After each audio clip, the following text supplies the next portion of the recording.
welcome back to Thursdays on Dames and Dorks. How are you guys? I'm one of the few hosts today here at Dames and Dorks. I am Nomiwithoutyou, and today some of our girls are going to be out and about doing things, celebrating things, recovering from allergies, but that's okay. The show must go on. But we got our special guest here who I just moved on top. We got Alec Baldwin's finger as our guest today. How are you? I'm doing pretty well. Been super busy. I'm actually going on that Peru trip next week. You are? I've been trying to get everything ready to go on that for packing and getting my channel squared away and stuff like that. So really looking forward to it. Are you going to see Machu Picchu? Yep, that's one of the first stops actually. Are you going to take the cannabis that they offer to help with the altitude change? The coca tea? Yes. Yeah. I mean, hey, medicinal purposes, right? I'm actually doing a hike, an optional hike at 17,000 feet, and you basically have to drink that tea beforehand. Right. So. Yeah. It like calms you down, right? To be able to balance you out for the... It allows your blood to get oxygenated easier, apparently. Really? Yeah. It's blood. I want to know more about this. Apparently, you're not allowed to buy it here, so... Right. It's Peru exclusive. Probably because there's no preservatives in it. So it's a controlled substance. Oh, okay. I wonder if Mexico has it. I can just cross the bridge real quick. Maybe. Because that's the thing here where I'm from. Was like, I'll just cross the bridge. It's right there. And he's like, let me make a few phone calls. I'll be right back. Hold on, guys. You got this, Moo, right? I'll be right back. No, just kidding. Well, dude, I'm excited. That's actually really cool for you to go on that trip to Peru. I'd love to do that. Yeah, I want to go. We'll be expecting a video about that, or you guys are going to be doing the Forbidden Frontier over there, right? Yep. Sick. Oh my gosh, that's amazing. Well, I can't wait to see the video on that.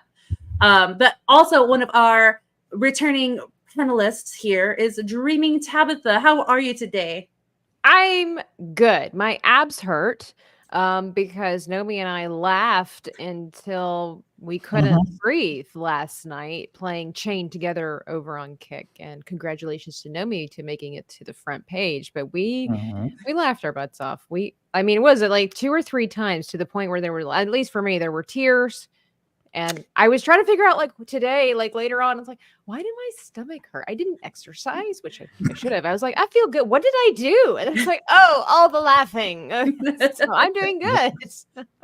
Okay, well, I'm glad you got a workout from last night's stream. Don't let anybody tell you that video games is for slouchers, kids. No, it is a lot of work to put into video game streaming. I'm gonna have great abs if I keep streaming is hard. Okay, because I say the dumbest things, and it's true. And I'm gonna show you the videos that Japanese people can understand people who speak Spanish. And Tabitha lost it. She's like, that makes no sense. It's like, yeah, it does. Not the way you presented it. It sounded like hearsay to me when I first heard it. I was like, That's what Buster Voodoo said. Nomi believed this one Japanese guy she met. Oh gosh, no, I can prove you guys all wrong. But the one person who will be here who likes to play Switzerland, but he's actually German, is Smu the DJ. How are you?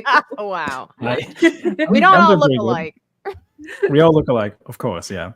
But yeah, I remember you girls were laughing before about 1 hour straight yesterday. I think Tabitha just couldn't get out of it because once she caught herself, she immediately started laughing again. It was pretty funny to experience that. But yeah, fun stream and couples therapy with you two is always quite funny to watch, especially when you start like getting a bit snarky to each other. It's pretty fun. It happens quite frequently. It happens. Say that Portuguese and French are the same, or Japanese and Portuguese. Yeah, don't mind the background chat. I'm actually at work still, so if you see me dropping in and out every once in a while, that might be the reason why. So if you hear any psychotic screaming in the background, forgive him. It's not his neighbors. Exactly. Not my neighbors. No, not this time. Yes. No. And before we continue, we're going to go ahead and acknowledge the chat. I got Larry Knight here. He always likes to be the first one in the chat. Nice to see you. And we got this DJ here who's also on the panel. Tracy Reeves, nice to see you. Hey, Steven TV, nice to see you. Thanks for coming through over here. Nice to see you on the YouTube side versus the Kick side. Gravy D, what's up? Hi, Cavatino. Hope you're doing great. Retro Collective, always lovely to see you here. Tara Crystal, one of our regular chatters here, who's also a real one. Psychotic Mongoose, and then oh my gosh, Risk It for a Biscuit. Risk it. Risk It for a Biscuit. You missed a heck of a show last night when me and Yep. Tabitha were streaming last night on gaming. Yeah, I missed it. It was great. It did. And then we got our favorite Trinidadian here. We got Tris. I said that weird, but that's actually the right way to say it. Trinidadian. Trinidadian. Trinidadian or Trinidadian? Well, I think when Tris, Nomi says can it, you- it's Trinidadian. When regular people say it, it's Trinidadian. Trinidadian. Tris, can you kind of elaborate on this a little When bit? Nomi's wearing her red lipstick, it's Trinidadian. Yeah. Why is Moo at a dressing room in Walmart? Because I need the Walmart Wi-Fi. Risk it. That's why. There you go. Chris Samp, nice to see you. Why do we have to look so closely at Smu the DJ? Because To stare into his eyes. Yes. Yes. yeah, there are the windows to the soul. Hi Hercia, nice to see you here. Nice, it's lovely to see you. And then as far as my hair routine, I wash it twice a week, brush it. She's like, I just use whatever's in the shower. Dial soap. Oh, Spam, that's disgusting. whatever, That's disgusting. Well, I use coconut oil. I just use like a Petroleum. kind of Yeah. I just kind of use it as a mask and then I wash it out. And then we got the legend himself, but that's not him actually. Alec Alec Baldwin's Baldwin's Ginger. Ginger. Oh. Ginger. Dang. Impostor. I Well, kinda, don't star in a Disney film because you'll get Nope. replaced The instantly. ginger side is real, folks. Real. Yes, all real. Oh my gosh. We are having a blast here already. And then, oh, hey, hi, King Fearonor. Nice to see you. Thanks for coming through. Good to see you hiking. Trinidadian, not Trinidadian. Gilgit Daddy. Ooh. Oh, so it is Trinidadian. Trinidadian. See, I know I've met some people. Well, Tris, I can talk to you about this. I've met and worked with Trinidadian people before. That's why I was like, is that how you say it? It's been a long time since I've been in New York, but yeah, I remember that. But yes, Gravy, you're here too. Yes, everyone's here. We're gonna have a blast here. Thanks so much for hanging out with us, Alec Baldwin. But we got some topics that we need to get into, and I don't know how much you know about this current topic that we're talking about first, which is the Pal World lawsuit with Pokemon, or not Pokemon, well, Nintendo technically. Pokemon. Pokemon. But yeah, so Pokemon's finally suing Pal World over the patent infringement with Pal World. So do you know anything about this game that's currently on for Steam? So yeah, actually, I've played quite a bit of Pal World. In fact, I had my own server for it. I actually built a Really? server, and my friends and I were playing on it for months. But for this specific case, I believe the patent that they're using to sue Pal World is one that they put in about February and got approved in August. Yep. And it's specific to the capture mechanic. Okay. Seems a bit suspicious that they would do that right after the height of the popularity of the game, right? Mm-hmm. A little suspicious on Nintendo's part, but Nintendo isn't exactly unknown for trying to sue people that make games that are like their games, even though they shouldn't have a patent on things, but it is. That's just Nintendo. They hate piracy, and they also hate people who copy their work and honor it or make it better than they do. Well, but I mean, we have had for years things like, I mean, I don't know that much about the makers of Nintendo and Pokemon and whatnot, but like we've had Monster Rancher and Digimon and every other kind of under the sun for the last 30 plus years. But Pal World, for some reason, it gets all the attention. I don't know what I'm missing about this, but it's like, come on. There's been so many things that happened spawned in the 90s as well, where Nintendo could have theoretically sued them into the ground, but they wouldn't. Yeah. I mean, Digimon is the best example because that was the direct competitor to them for a while. Mm-hmm. What's funny though is that the game is more similar to Ark Survival than any other game. It In is. fact, they should be the ones suing because all they did was like replace the dinosaurs with cute little creatures. Mm-hmm. It is very similar. Mm-hmm.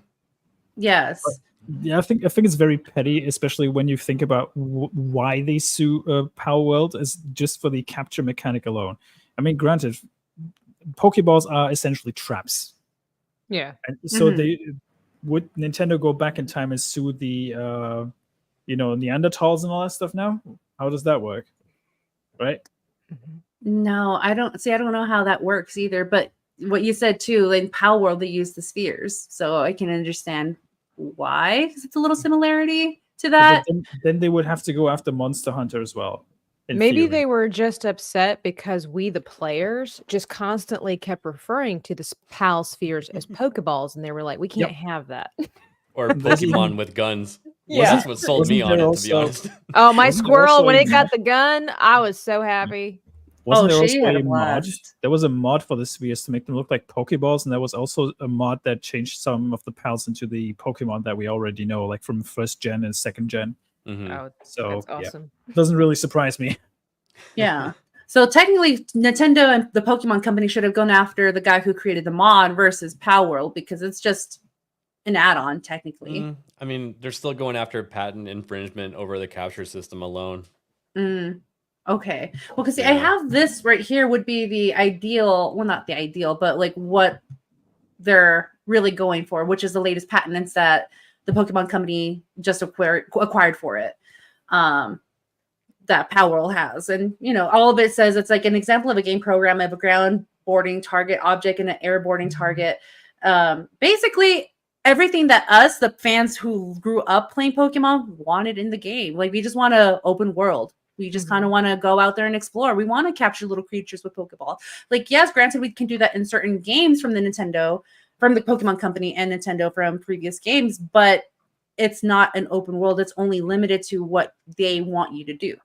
Yep. I'd like to call falsehood on that. It's not an open world. Remember when we spent literally 20 minutes swimming in one direction? That's right. To get to that dang tree, only to find out that we couldn't. And we had to leapfrog survival to get to shore 20 minutes away just so we could survive. Open world, my foot. I should have been able to get to that tree. That's true. That's right. We did. We were so mad. We were so mad. Not even the Pokemon games are technically open world either, because the paths to the gyms and where you need to go is pretty linear, because you always get sent in a certain direction. Yeah. I mean, granted, you can explore the other surroundings and everything else, but a true open world Pokemon game hasn't been a thing before the Arceus game. I think Arceus was the only one I can think of that was actually pretty open world for a Pokemon game. And the thing is that Power World came around out at the same time as the Arceus game, and I think Nintendo's just pretty pissed that they pretty much just took that formula and made it better than Game Freak would ever do, because Game Freak just refuses to evolve the engine. It's literally the same thing over and over again for Pokemon games. And I've played maybe up to Sun and Moon, and it's always been the same thing. I think I only skipped like 2 or 3 Pokemon games, and like I said, if you played one, you played all of them, essentially. Now, in the last couple of years. The lawsuit was also dropped right before the showcase by PlayStation.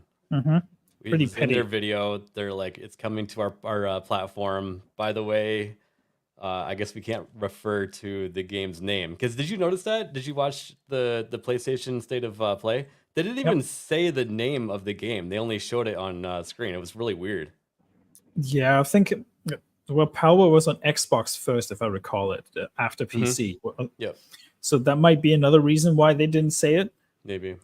Or maybe they didn't say the name because there might be a potential name change, and also maybe some mechanical changes in the background, because I could imagine them working on a worst case scenario in case Nintendo does drop the hammer on them and the lawsuit goes in their favor, that they have to retool the game in some way, shape, or form. Yeah, it just seemed like they were walking on eggshells after the lawsuit announcement. I mean, to be fair, there was a bit of smack talk from the CEO of the company that made Power World in regards to Nintendo not necessarily having the right to sue them in that regard, because then they would have to sue themselves as well. And there was also a joke video that I saw today or the day before, about Astrobot, that Nintendo could theoretically sue them for Astrobot as well, because Astrobot has some mechanics in the game that look like Mario Sunshine, even the sliding mechanic in Mario 64 where he slides down a water slide and everything. So if we go according to Nintendo's logic, they would have to sue every single company now for making a jump and run platformer. Well, if you jump down the rabbit hole of patents that Nintendo owns, they can sue almost any game ever, because Yes. they have like weird ones, like how the pause menu works and stuff like that. It's crazy. Mm. So Do you remember the minigame patent that Namco used to have for Ridge Racer? for Retreat, no. There was a patent that Namco had for a while. I think it was Konami, but I think it was Namco. They used to have a patent on mini games and loading screens, because there was always a mini game loaded up when you were in the loading screen, and nobody else was allowed to do that for a while, That's up funny. until I think like 5 years ago. It's pretty Oh, insane I that think you can have a patent on that kind of stuff. He's back. Like imagine that. yeah, Smu, we kind of lost you for a good minute, but a good second. You kind of skipped, but we understood everything that you said. But Well, what it boils down to is Nintendo's just being a bunch of a-holes towards I their think so, too. competition. mhm. Yep. Now, it's ABF. I know you said like there was a rabbit hole of like all the things that Nintendo has if they want to Mhm. sue everything. Like, can you share a little bit more on that? Because I did not even know that existed. I've only actually heard it from other people talking about it, because I'm sure I would fall asleep trying to read into every single patent that they have. But I do Yeah. remember that they had some specific feature on the pause screen that they patented. I don't remember what that is, but it applies to almost every single game when you hit the start button to pause the game. Okay. Hmm. And it sounds like they might actually use a lot of these weird patents we've never heard of to strong arm other patents that they're pushing for in lawsuits also. So even if one thing doesn't amount to it, they could bring up other things, and they're pretty powerful in the courtroom, it sounds like. It's because they have pretty good lawyers. Is that what it is? Deep That, and they pockets. just have Always. so much in their arsenal. Yeah, Nintendo and the Pokemon company don't play when it comes to things like that, I guess. So It's their But- baby. yeah, it is their baby. But I mean, I guess like it's completely different than I don't know. Smu, maybe you know more about this about Nintendo company, like it being completely like Japanese or the US version, because there's also this where they also hired a DEI and social responsibility council. So you have to differentiate between Nintendo and Nintendo of America, and you also have Nintendo of Europe, I think, but they're all different subsidiaries of Nintendo. Essentially, everything they do, they have to report to Nintendo of Japan, Mhm. but they also serve as their own publishers in Europe and America. And the article that you see here is mostly for Nintendo of America, but I'll be honest, it doesn't surprise me that they wanted to hire a DEI and social responsibility consultant, because that's just what they do. That's just almost every Western company has one these days. Yeah. Yeah, and then before we continue, we got Sevvy. How's it going, The Sevvy? experts. Yes. Hello. I totally did not just wake up. No, Bright-eyed Imagine and bushy-tailed napping, right? as ever. but man, if that nap is good, I don't blame you for taking that nap. No judgment. No, no. No, No. I was just feeling sick, so I think Oh. that's probably what hit me. Oh Oh, boy. oh no. Well, the season's coming around the corner where the sniffies are coming and Mhm. the chills in the air. So yeah, I totally get it, Sevvy. But well, thanks for joining us. But we're Yeah. actually talking about the Pow World lawsuit with Nintendo. I don't know if you know anything about that because you're in the lawyer realm. So I don't know if you could break that down for us of what's going on. Yeah. lawyer realm. So it's so interesting because they're going after patents, not copyrights, right? Mhm. Like Yeah. I thought if I had been Nintendo, I would have gone for copyright, because that's like what everybody talked about.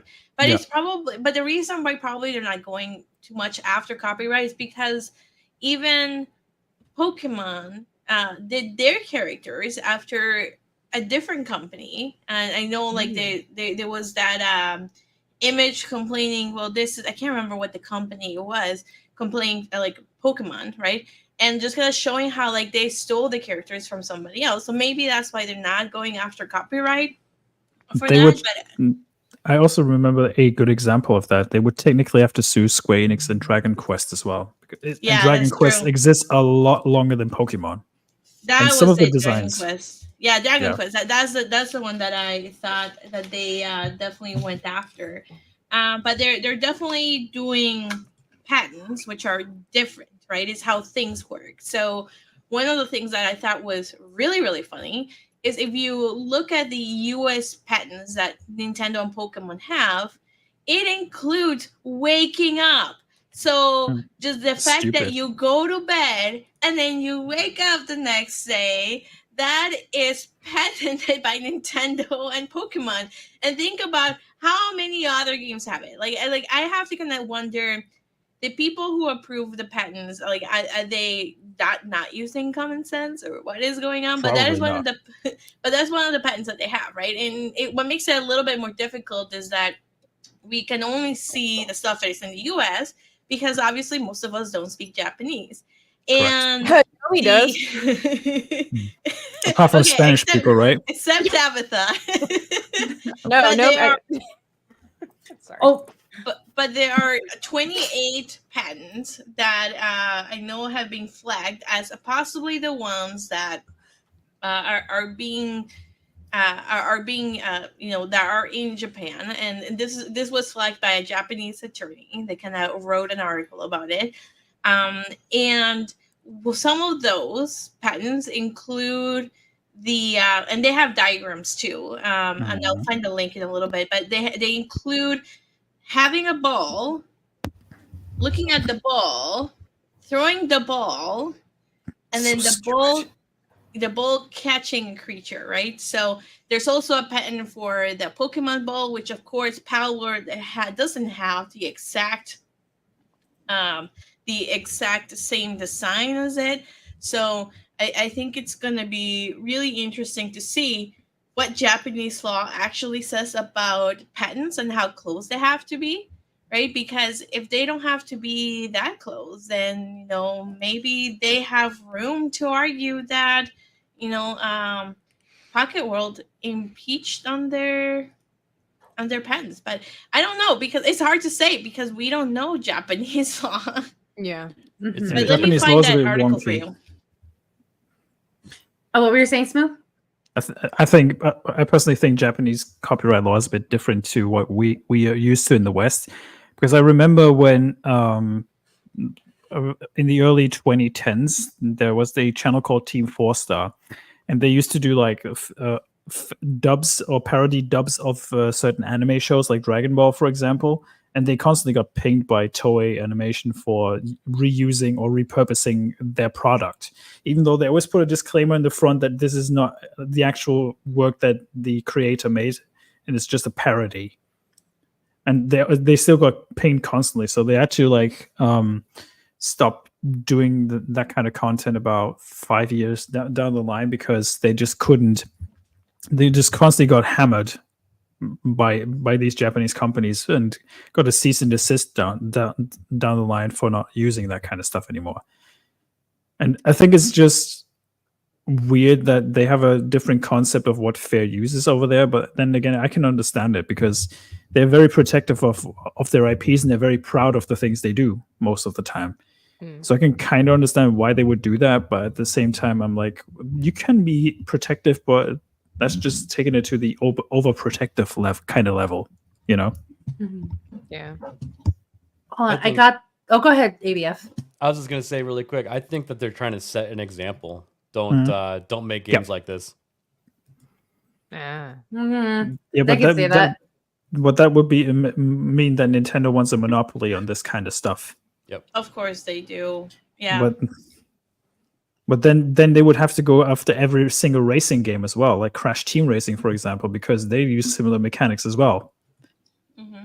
So this is the article that I was talking about. They're deciding to the Japanese attorney. I believe his name is Kurihari.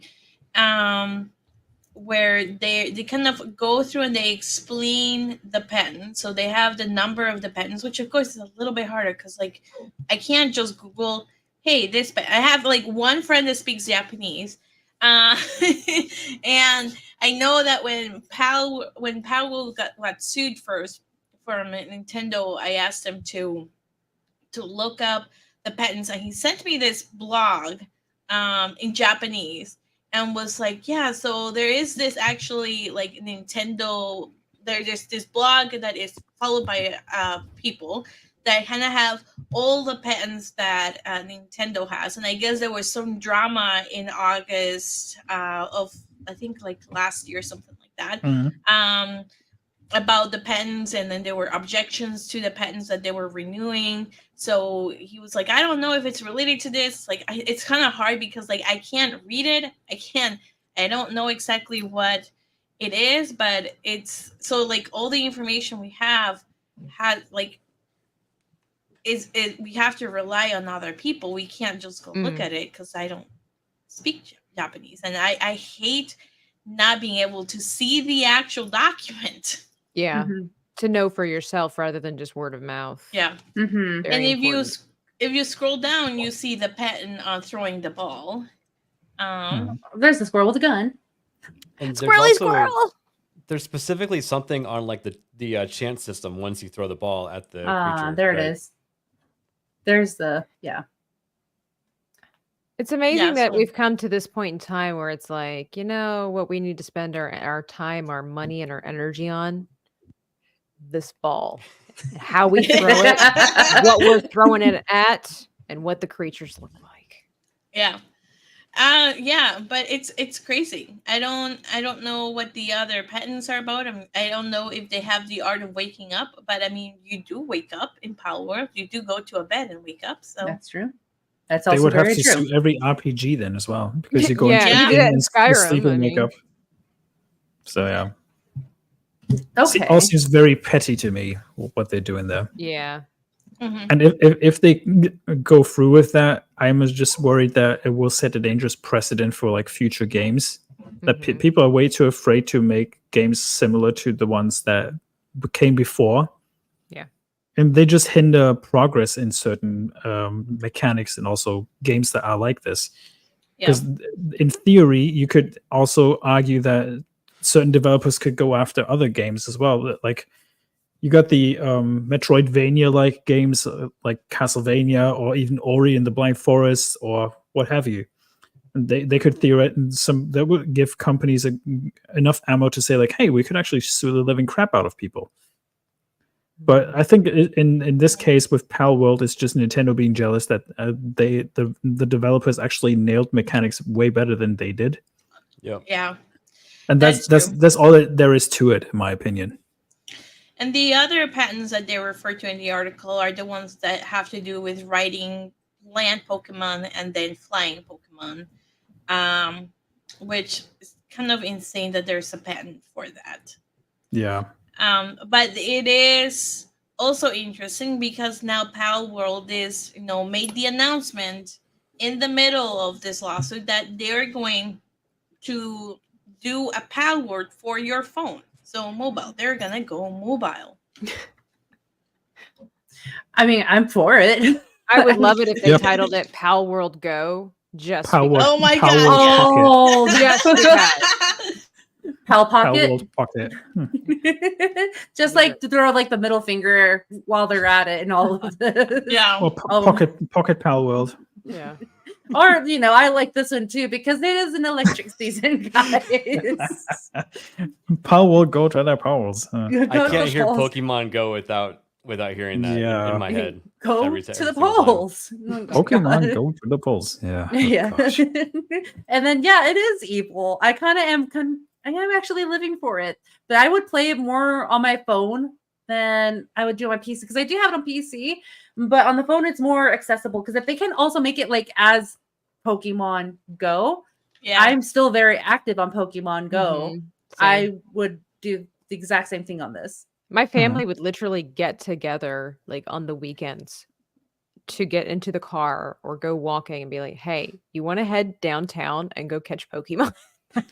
I remember there was this thing that they introduced a couple of years ago when Pokemon Go was a thing. I think it was the Pokeball that you could carry around with you, and the more steps you did, the more you could level up your Pokemon in Pokemon Go. That was installed in the Pokeball. And there was also the Poke Walker for a while that was connected to your DS, I think. So I thought just sprung to my mind. So would they have to sue Fitbit and all the other fitness trackers now as well because of counting steps? I don't think they have a patent for that. But I think Nintendo has a lot of patents for stuff that shouldn't actually be patented in the first place. Yeah, I think you're right. And host Otaku is correct. The problem with any type of claim, copyright or patent, is that you have to keep fighting, otherwise you're gonna lose it easily. For sure. So I mean, they have the problem with the waking up thing. Everybody has that in their games. Everybody wakes up. It is pretty normal in games, you know. Baldur's Gate 3, you go to bed all the time. So yeah, but that is definitely that is definitely a big question of what they're gonna do and what's gonna happen. So we're just gonna have to wait and see. Yeah, it might be settled out of court. Most likely. Yeah, and we definitely won't have like a live broadcast on that, like Johnny Depp. But you know, I can only hope and dream for that. Well, to be fair, I don't know if you caught up on the recent news about the emulator that was shut down just yesterday. They actually went to Brazil. Wasn't it Brazil or something, or somewhere in Latin America, and they actually knocked at the door of the guy who did the emulator and basically told him to hey, you need to shut this down. Oh wow! Yeah, they did.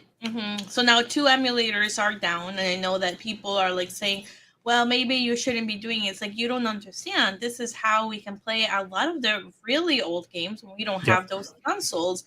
And now they're completely gone. And in order to have a good running emulator, you need to put it in GitHub and have an entire community about it. So you're reporting bugs and you're constantly working on it. And now it's completely gone.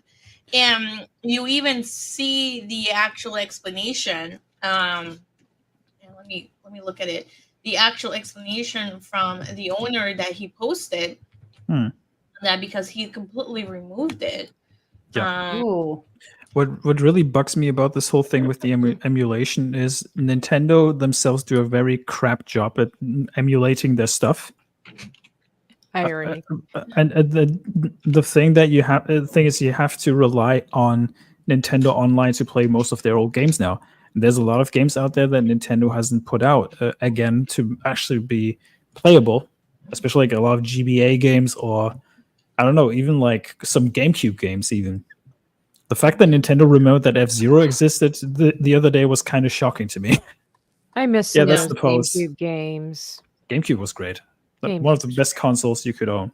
I want Wind Waker. Bring Wind Waker to Switch, please. I'm surprised they haven't done that yet, considering it was on the Wii U, because that's one of the last few games that is still stuck on the Wii U. What they need to do is bring back those every once in a while they do those mini consoles and it's got an HDMI port so you can actually play on your real TV. What do they call those? Yeah. I'm surprised they haven't done a GameCube mini yet, considering they still sell GameCube controllers. Have 100 games on it. Yep. So this is what this was from their Discord. Yep. After the game went down, not the emulator, not the game. So they were contacted by Nintendo and offered an agreement to stop working on the project, remove all assets that he is in control of. So it sounds like he took the agreement. So I think everything that they had was completely removed. This is the second emulator to go down after being contacted by Nintendo. And I don't think the conversation was pleasant. I'm trying to find the conversation that talked about it, but it did not look like it was pleasant. Well, you know how you turn this into a happy story? How? The developer of the emulator shuts it down and then joins Nintendo to make a better emulator for Nintendo. That would be a cool story. That would be pretty cool, yeah. Yeah. I mean, that used to happen back in the day when some kid got caught hacking into the FBI. They would just hire the kid, you know? It's the same thing that Sega does. They hire fans to do games for them because sometimes the fan games were a lot better than the stuff they put out, and they were like, "Hey, you know what? Don't you want to work for us and make a game for us?" And that's how Sonic Mania happened, because that was a fan-made game at first, and then Sega was like, "You know what? Let's hire the kid that did that and make a lot of money out of that." Mm-hmm. That would only make sense, and if we lived in a perfect world. Yeah, ideally. But no. But Fatal Frame needs to come back as well. I agree, Cal. It needs to come back. Great horror series. we got our favorite history eraser button here hanging out. Yay! And then Turk Crystal makes a good point here. Sadly, a lot of companies that make games for Nintendo went bankrupt. There's no way to resell those games till the copyright runs out of, in 75 years. Like, how are you to make money if you just keep it and not share it to, the world? I think copyright, doesn't it run out a lot sooner in America than it does in Japan? Sevvy, do you know anything about that? Say that again, sorry. I think that copyright and patents expire sooner in the US versus other countries usually.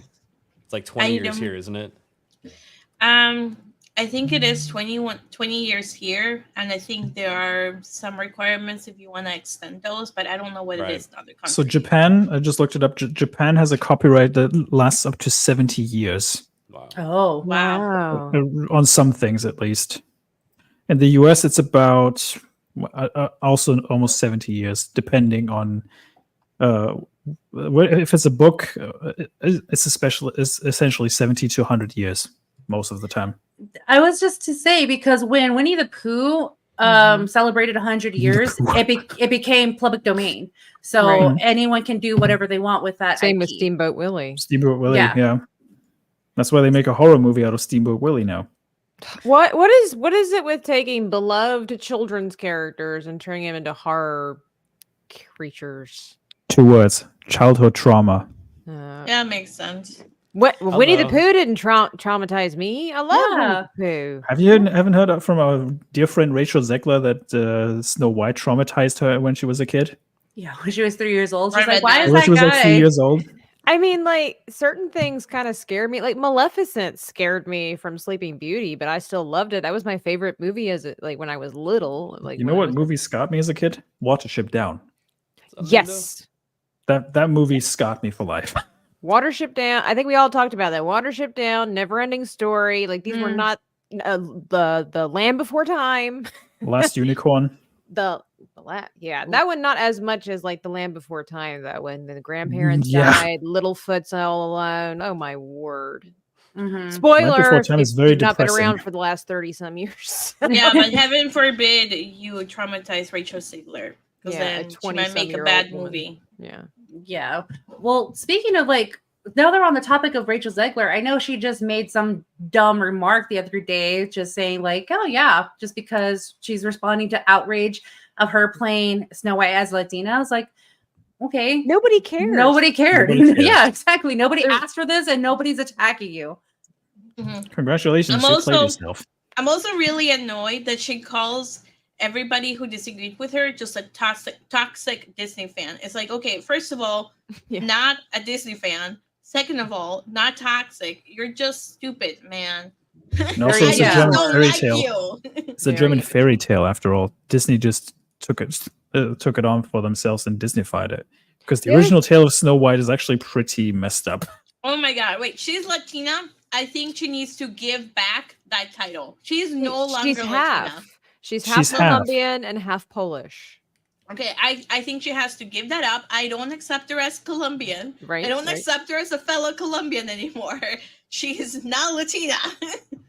Yeah, they pick and choose. They pick whatever serves them best, And I think the other thing I've said this before on this channel, and I think that's another sign of like Rachel Zegler's immaturity in this industry, even though she has, I'm sure, been in this industry since she was a little girl. That's how most actors are. But I don't know where her manager is. I don't know what's happening. But it's like, I know a lot of people are complaining about the fact that she doesn't have skin as white as snow. They could easily fix that in makeup.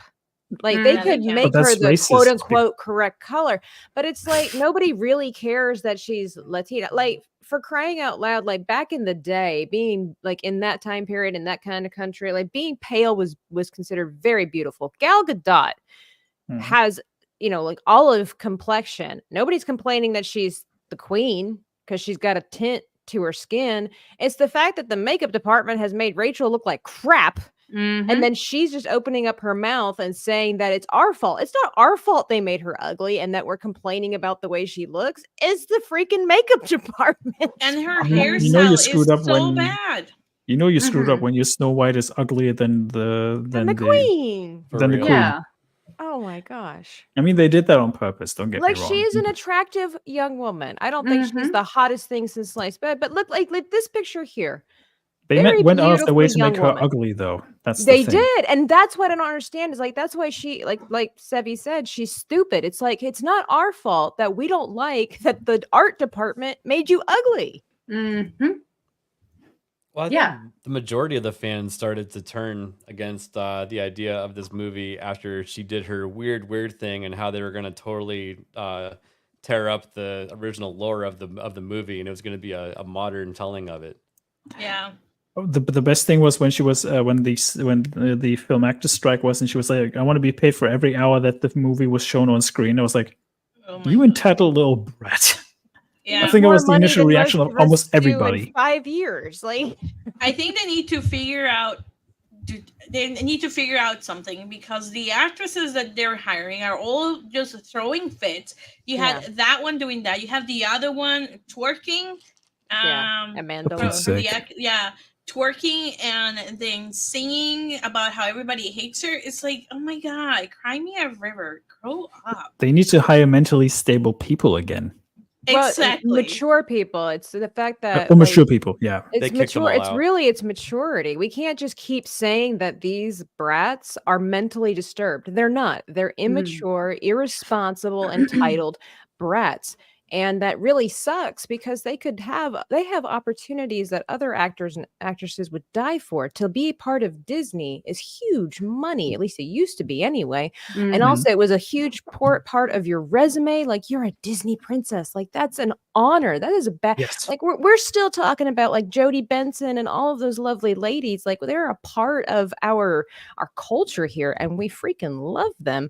And the other thing is too, it's like, again, the immaturity level, and where are their parents? Where is their manager? Because the fact that Disney is, let's just face it, I don't care how much they're trying to adultify, if you will, Disney, it is made for families and for children. Mhm. And so you are hiring actors and actresses that are okay. They're throwing these fits and then dropping F-bombs in music videos where they're half naked on the red carpet with these nasty dresses on. And you're telling me that that's the people that you want to be the face of Disney? That's terrible. I Terrible. mean, just look at the number one song that came out like 2 or 3 years ago, which was about the wet female parts. Yeah. So Yes. WAP. We're talking about WAP, just in case Yeah. you're wondering. Yeah. But I think yeah, everybody knows. We've the fact got that that. the fact that Ben Shapiro had to ask his wife if it is actually true is still funny to me. If she does have that similar reaction down there, still makes me laugh. Before we continue the conversation, our lovely resident panelist Sevvy needs to mosey on out of here. But I really do love that you came in. You're broken down the patent lawsuit between Nintendo, Pokemon, and Pal World. Because I'm not a lawyer, and I need you to make it make sense to all of us, or me maybe. Oh, of course. Love to be here. I have another stream to go to. So thank you, everybody. You can usually find me at Thank you, G&G Sevvy. Tabletop or MoonSkull, or just my personal Twitch and Kick. And I will see you all later. Don't forget to hit the like button and give a comment, and then subscribe to Nomi, because thank you. she's only like 59 subs away from reaching her first milestone to becoming monetized here. So please give her a sub. Thank you so much, Sevvy. We'll see you soon. Bye, hun. Bye. Bye, Sevvy. We see Man.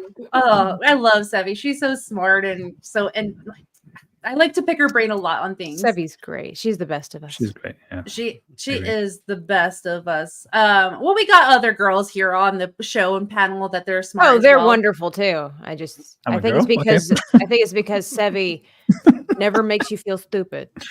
I That's like true. that. I like that in a person. Yeah.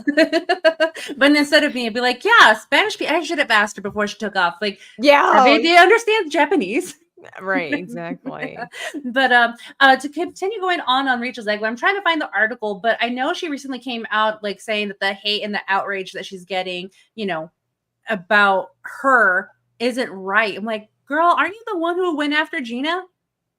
Well, not only She that, was, yeah. literally all this fire disappeared. Nobody's been talking about her for quite for a couple of months now. And I wonder if Mhm. it's just like, nobody's talking about me. I'm not getting any publicity and I need to be on top. And you know what I'll do? Something stupid. And Like, open because my mouth. nobody's been talking about her. Like she just Yeah. kind of disappeared. We're like, oh, well, maybe she learned her lesson. Maybe she's laying low. Maybe her manager's doing her job. I think I think everybody what assumed happened that they was were- her manager was like, you know what, you need to go back in the spotlight and promote your movie again. And she was like, how can I do that? Oh yeah, let me talk stupid stuff again.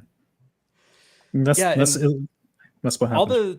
all the stuff out of the article, wasn't it from her? Like, because I thought I watched a stream I think earlier today, and it was like a huge transcript of her saying all these things. So she was just totally blabbering Yeah. and said way too Yeah, much. there it is. Probably. Oh, yeah. Less is like- more. Yeah, less is more. But like, she's like, I've watched women get torn down my whole life.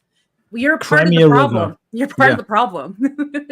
Some River people Rachel. do. We move on from that and try not to be part of that, Mhm.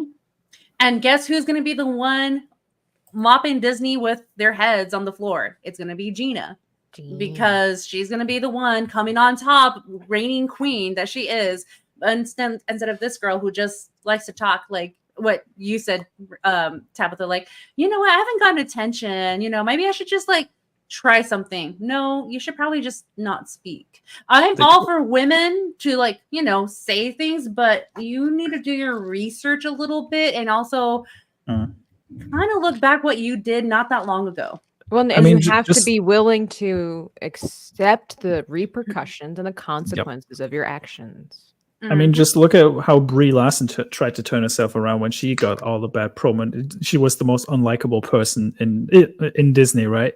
When they tried to make her look like all sexy on that one late night show, when she was talking about her breasts and then having the massive cleavage on that night show as well.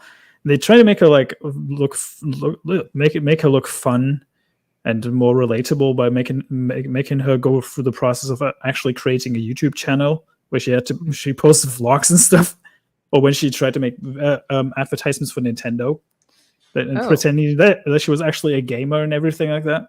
Oh, They could have pulled something like that with Rachel as well. They could have said like, "Hey, Rachel, why don't you just do some advertisements promo, yeah, or promo?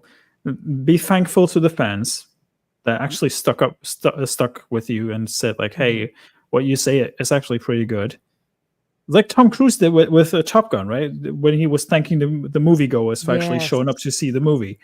She could have made something similar to that. Like, hey, thank you for your patience, blah, blah, blah. The movie's going to come out a little bit later, but I promise you it will be good, kind of thing. Even though it's a lie, obviously, but she would probably ruin that as well. Yeah. Yep.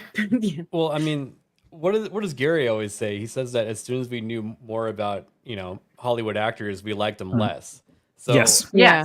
why would you have your own YouTube channel at that point? And why, all of our favorite actors don't really exist on Twitter. Yeah, we don't or know they're anything dead, about like them. Maggie Smith, rest in peace. Yeah. Yeah. As soon as we find out about them, we don't like them as much. So Yeah. I think that they need to be Look at Mark quiet. Hamill, best example. Mark Yeah. Hamill. I mean, I'll give him credit where credit is due. He's a great Joker. He always will be, but he's a terrible human being. Yeah, yeah. I've said this before as well, that as an American, I admire his passion.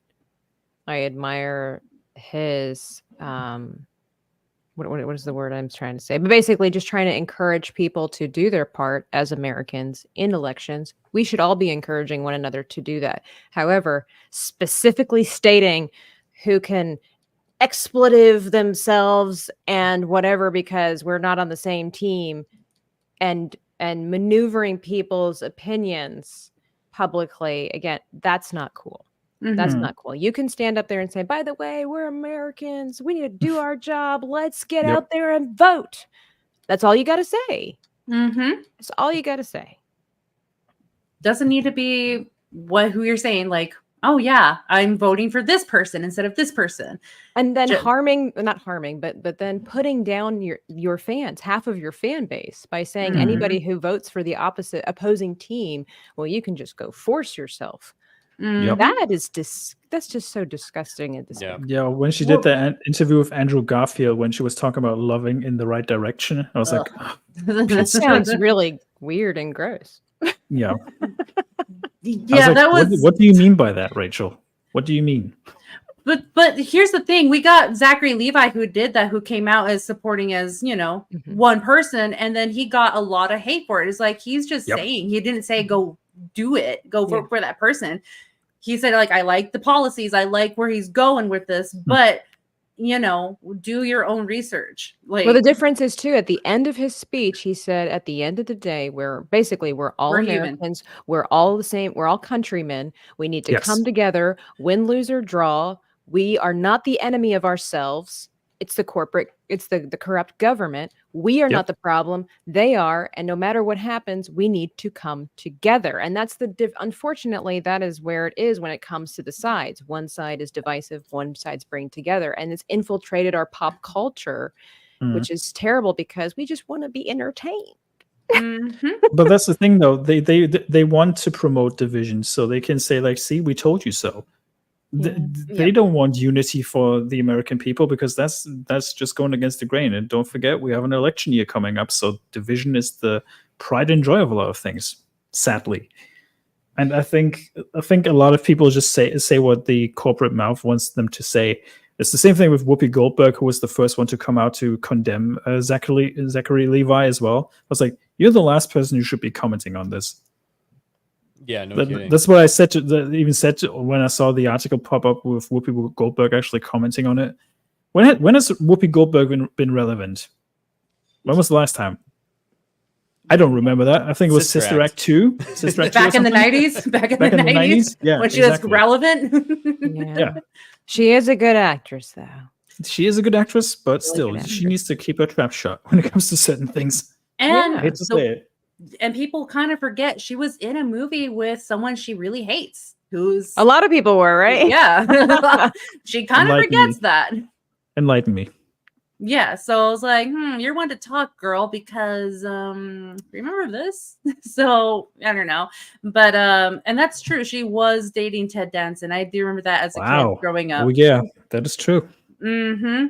So yeah, and then that's also very true, Heresy. Yeah, she has said worse stuff, whatever Zachary has said. Yes, especially on her show, especially on her talk show. Yeah, so she's one to talk that she. You know what the real mystery about Whoopi Goldberg is? Where are her eyebrows? She's never had eyebrows. She's never had eyebrows. Like, what is that? I've always wondered that. I'm not saying that it doesn't look good on her. I think we've just all become accustomed to that because we've never seen her with eyebrows. But I've always wondered that, like, where are they? What happened? Does she like pencil them on or whatever? No. Interesting. Nope, she's never done that in her history of being Whoopi Goldberg. She's never penciled eyebrows. She's never had eyebrows. Go back and watch her movies. She's never had eyebrows. Demonic Rebellion. I did not know that, but that doesn't shock me one bit. Well, because people used to think stuff like that was funny because it didn't mean any harm. Yes, and then now everybody's just out for each other, try to cancel them because, like, we can't do this because it's not PC anymore. Yeah, it's yes. Hey, Wayfarer, how are you? Nice to see you. Wayfarer. So we're not you're wondering, if people are starting the whole cancel ABF thing because I've been hosting Rings of Power watch parties and they're blaming me. There's worse things to watch than Rings of Power. Come on, guys. It's true. It's true. Now, if Dr. Rachel was here, she'd be like, tell us more. So... Yeah, she would be. But, like, since we have you here, but, like, what's your take so far? Because it's coming, well, it's already ended, isn't it? It's ended today. Yeah. Finished up. Yes. So give us an analysis. Break it down for us. I don't want to, like, spoil anything from today, but there was a thing that happened in the show that we were all saying was going to happen the entire time, and it happened. And I'm actually curious to see what the stands are going to say about this particular thing. I think I know what you're talking about. Mm-hmm. It has to do with the wizard man. So Totally not Gandalf, you mean? Or Dom Bombadil, as I call him. Tom Bombadil. No, I'm not going to call him that. Oh, That's not Tom that's Bombadil. that's not Tom. No, that's But, Bomb. It's Bomb Bombadil. It's Bob. The Bob. show, it's actually had to retcon itself from season 1 in certain Ugh, things, yeah. and we're just supposed to like accept that, and like the whole thing is just a total shit show. I can't believe that they're even talking about going to season 5. I actually don't think Good luck with it'll that. go that long. Yeah. I don't understand it. Well, it's because Amazon has the money to dish it out and force feed it when nobody's asking for it. And But they're the ratings paying. are gonna be so low. business. I just don't It's get not. it. No. Yeah, the ratings are so low. It's not gonna be a good investment. So I just see them ditching it. It is, and they are just going to have to take the massive L for it that they lost Yep. so much money. And we've always asked, this is the main question. Maybe you might want to weigh in on this. They spent so much money in so into the production, but costumes are trash. Writing is terrible, obviously. Where did the money go? Catering and COVID response stuff. And relocating to the UK. And basically cry doctors on set and stuff like that, probably. But Cry doctors? Oh. Like yeah, therapists? don't they have like therapists for these people? Because didn't Galadriel say that she was super That's upset right. after doing that sword fight or something like That's that? right. Mhm. I forgot about season 1 with that. Intimacy coordinators, then the trauma therapy stuff. But Peter Yeah. Jackson hired dozens of actual blacksmiths to pound Yep. out armor while they were on set, while they were filming and making stuff real time. I mean, as far as like everyone, coming together and making art on the set, it's not the same anymore when everything is in front of a green screen. Mhm. And like they're basically just acting with a tennis ball now. Yeah. Yeah. Yes. It's sad. How Peter Jackson did, it's just like he found a way to yield manage what he had with all these blacksmiths. Like, hey, let's just put it into a scene, because those were cool scenes in the movies. Yeah. Like you got to see them being made in real time and actual steel. And then the tribesmen had to play the orcs. Yep. Yes. And the stuff they were doing, like, it was actually dangerous. Several of them got seriously injured. Mm-hmm. Yep. Being Because it was a breaking his toe. passion project.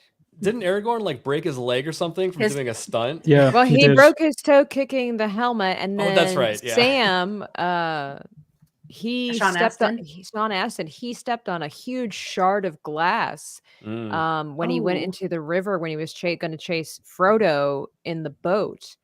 And they actually had to helicopter him. It went through his foot. Mhm. They had to That's helicopter crazy. him to the hospital, and then they Yep. had to delay production, which I guess they were already behind. Wait for it to heal somewhat because you don't want to put him back in the water. And I think in one scene he actually limps because of that injury. It's the one when he comes off the boat with all the warriors that he recruited. Yep. You can see him limping very briefly. And that's a leftover from that injury. And don't That- forget all the trauma from watching Denethor eat that cherry tomato. Oh, Jesus Christ! Which we did talk about that last night. That's a food porn scene, by the way. Oh my. Because who knew like cherry tomatoes would be so traumatizing and burst so much juice out of a tomato. Cherry tomato. They're very Believe juicy. that. I think they pumped it full of stuff just so it could gush out. Like, Mhm. They added some apple juice to them. hey, yeah, something's over there. But with all that being said, like, are you happy that it's finally over? Like, what are you wanting? If they're going to continue the 5 seasons, like, what are you expecting for the next seasons to come, ABF? Oh, I'm actually just like rooting for it to catch fire at this point. Like I'm like put some trans people in there. Let's get some more gays to do some sex scenes, and like let's just make it as insane as possible so I can torture the people that are watching it even more. It's the only pleasure that I get from the show. I really think that what they should have done is they're trying to cram a huge amount of time into this small amount of seasons. They should have just focused on one thing at a time. Like start with your Iron Man and build it out. Mm-hmm. You know what I mean? Yeah. Now I know that when they first started with Rings of Power, Amazon did reach out to Peter Jackson, like, hey, like, can you help us out? And I remember him saying, like, I can, but it's gonna have to follow this way. And then they're like, they didn't like the idea that he wanted to lead it the way that he envisioned it. They just only wanted his name so they could put it in credits, like, yeah, Peter Jackson on it. Yeah. Without him having any hand in work for production. Yeah. So, but yeah, go ahead, ABF. I mean, they got they're just doing all the SJW things. They're trying to make the bad guys relatable. Mm-hmm. They're doing all the things very slowly, but they're doing all of them. Yes. Yep. And then one, they're going about it the wrong way. They're reaching out to the people who didn't read the books really, and they're just like, I just want a cool trendy show so I can ship these people. Shipping culture needs to die, by the way. Did you see where the interview, I forget what his position was when it came to the Rings of Power, but this bald dude was like, there really is no canon with Tolkien's world. It was always evolving. It's like, okay. And I saw Lily, commented on there, and I told her, I was like, this is ridiculous. That's like saying Star Wars has no real canon because the universe is vast. We have no source material, yet they throw out the source material. Well, you have to think like that to make any sort of sense of it. That's true.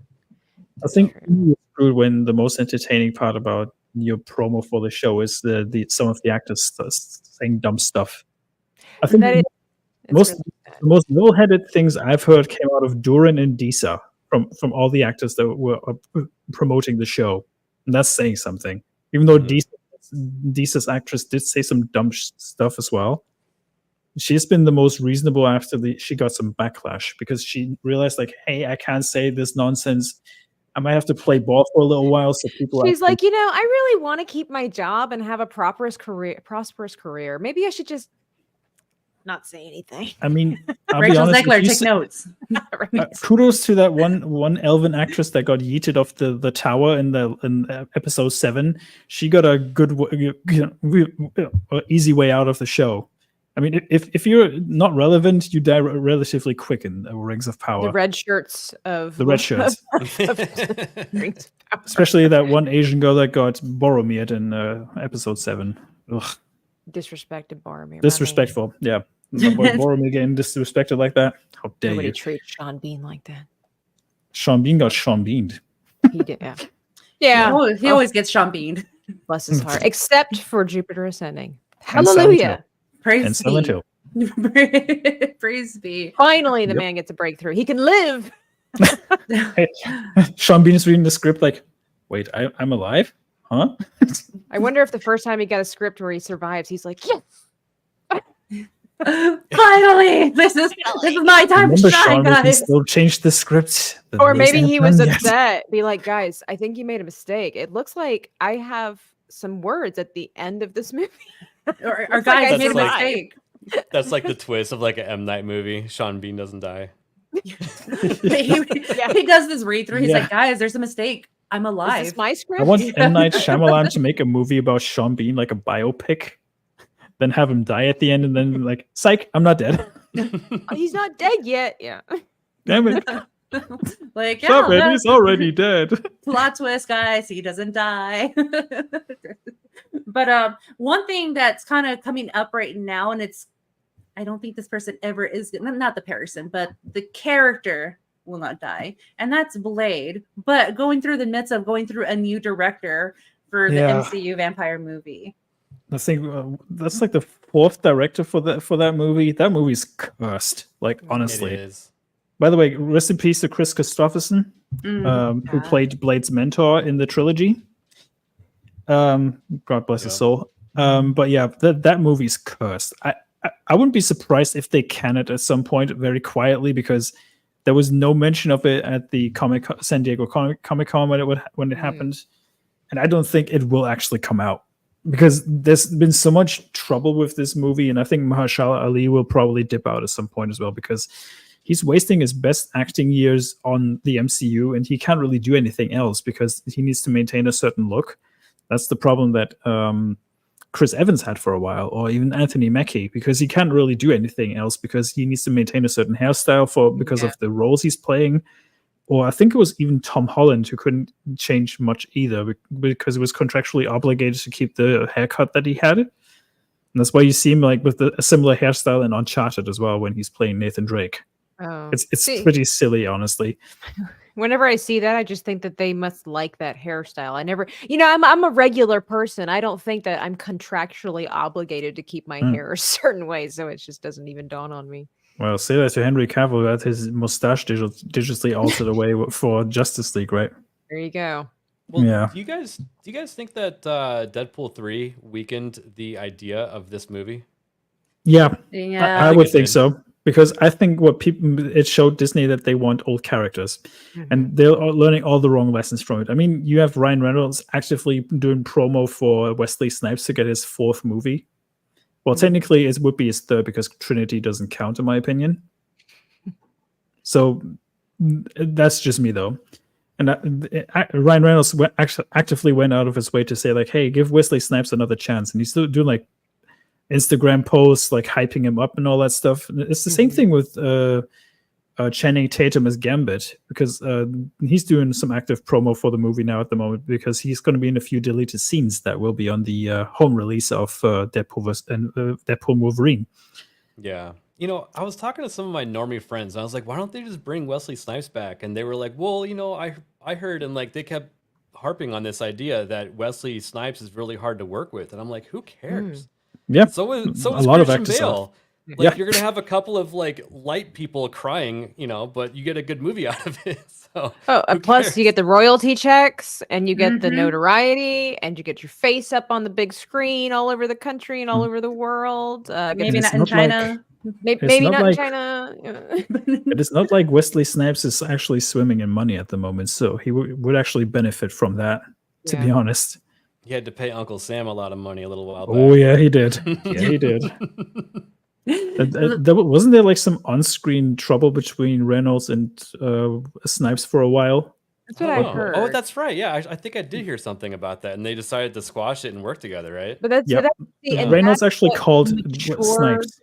That's what mature actors do. They're like, we don't get along, but we're here for either the fans or we're here to do our job. Our job is to entertain, and we have to pretend to like each other or be on the same team or whatever like that. I mean, that's literally what they spend money and years training to do, pretending to be something they're not. So you can just pretend to get along. Yeah, I mean, granted, you have a few actors who can't stand each other, but they're still in the same movie together, like we previously mentioned. But I think sometimes it can work to your own benefit if you put these two together, because there's a certain way or certain chemistry when people hate each other, but they try to play friends in a movie, because it gives this frenemy dynamic, especially if they're villains. Yeah, And he's only worth 10 million. Jesus. Well, to be fair, sounds like a lot to us. But I was gonna say I'd be okay if I was just worth $1 million. I mean, I wouldn't be complaining. I mean, thank God Jesus thinks I'm special, because otherwise I just cry all the time. So I mean, I did see Go ahead. What do you think his net worth was when he wasn't paying the IRS? Yeah, before taxes. Also triple digits, baby. Low triple digits. Because he's done a lot of movies. Yeah, I mean, he's done a lot of movies after he had to pay Uncle Sam a lot of money. He was like in a cowboy movie where we essentially played a vampire as well. Totally not Blade, by the way. And that movie was so horrible. I don't even remember the name of that one, but it was horrible. That History Eraser button brings up something. I have heard that Shatner, the Shat, is very difficult to work with. That he's kind of, especially now in his old age, but even before, like, he's kind of obnoxious and kind of, I guess from what I've heard, kind of entitled and all this kind of stuff. But you know what? again, it's like you do your job, you get paid, you get your name on a resume. Sometimes you have to hit your star to people you don't like in order to see progress, Just saying. Yeah. Yeah. Well, I still like Boston Legal. Yeah. Nothing wrong with that. Yeah, he was good in Boston Legal too. Austin. James Spader. That was awesome. Yeah. I know. I think I've even heard he's kind of like a finicky man in person too. Like if you go to cons as well. Who, William Shatner? Yeah. Yeah, like can see it. he'll literally just say, "I don't feel like doing this anymore," and leave. Wow. Yeah. Wow. Like he has left some of the fans high and dry. And it's like, Dang. when you're a rich ancient billionaire, I guess you can't. Is that good fan service? Heck no.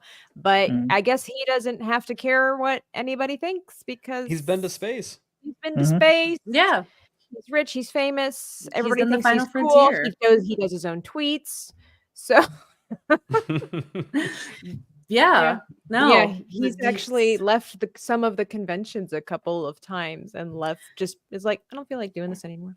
Man, I wish I could have like that kind of power. Like, yeah, I have know, money, right? but I just like, I don't want to be here. Bye, Right. everyone. I don't care that you paid $200 for a photo op with me. For real. But Yeah. I And a hope. free churro. Yeah. Yeah, I know. What do you tell those people? Do you give them the money back? I don't know if they do or not, or if it's like you just go up and have like free Reese's Pieces as an apology gift. Be like, sorry, here's your Reese's Pieces.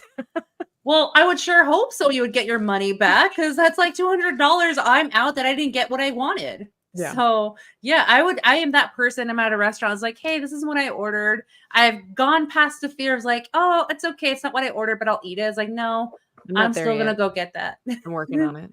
So yeah, I would be the same if I ever got that with him, if he like left me high and dry. Unless you're Anna, that Star Wars girl in a Starfleet uniform, Bill can care less. There you go. Nothing Yep. wrong with that, yeah. Mm-hmm. So I just looked up the resume of the new director that they actually cast for the Blade director, and he's apparently a British singer-songwriter and music producer, and he only has like 4 or 5 movies to his name, and one of them is a legacy film about Jay-Z. What? Yeah. So his Jay-Z his legacy. credentials basically are have worked with Black people. This sounds like. Pretty much, yes. Are you sure you didn't look up Director X? No.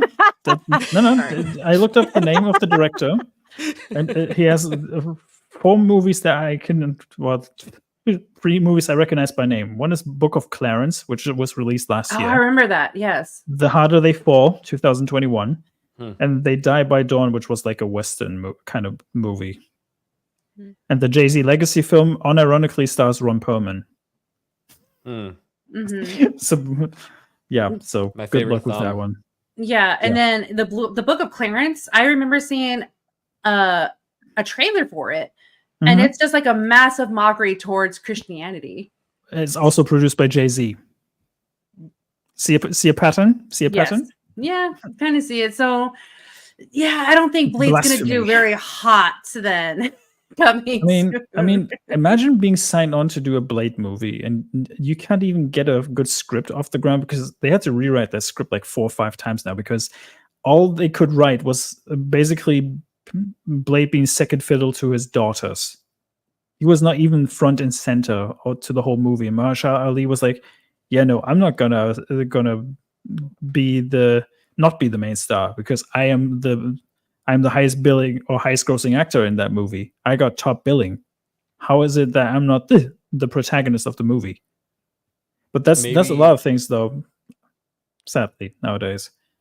Maybe it'll turn out like Casablanca, and actually, after having like 17 different directors and rewrites, it'll be good. Yeah, I would hope that Mahershala Ali gets a good Blade movie, but with current day Marvel and how current day race stuff works these days, I have my doubts. To be There's honest, no faith. there's no faith in it. It either will be preachy AF, which it's going to be. Let's not kid ourselves here. It's going to be an allegory for race and whatnot.